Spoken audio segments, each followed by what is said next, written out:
Donc au Mali, les djihadistes avaient raison de vouloir imposer la charia. Ben oui, ça paraît normal. C'est-à-dire, enfin, pourquoi est-ce que les gens dans leur pays n'auraient pas le droit de mener leur politique? En Afghanistan, c'est la même chose.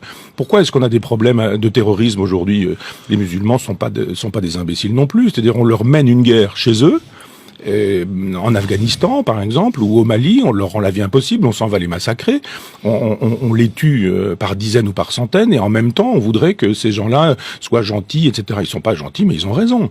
Autant je suis sur une lutte athée, en disant que l'islam ne me convient pas, autant que l'islam est dangereux. Mais autant je trouve que sur le terrain politique, il y a aucune raison pour qu'on aille faire la loi chez les autres. Pourquoi est-ce qu'on fait la loi chez Kadhafi, par exemple? Pourquoi est-ce qu'on fait la loi au Mali? Et pourquoi est-ce qu'on la fait pas au Pakistan? Pourquoi est-ce qu'on la fait pas au Qatar? Pourquoi est-ce qu'on la fait pas à Cuba? Ou pourquoi est-ce qu'on la fait pas en Chine?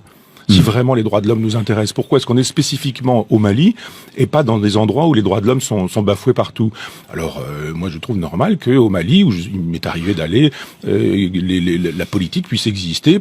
Une politique parce que nous défendons d'autres valeurs que les valeurs défendues par les djihadistes du Sahara. Oui, mais ils sont chez eux.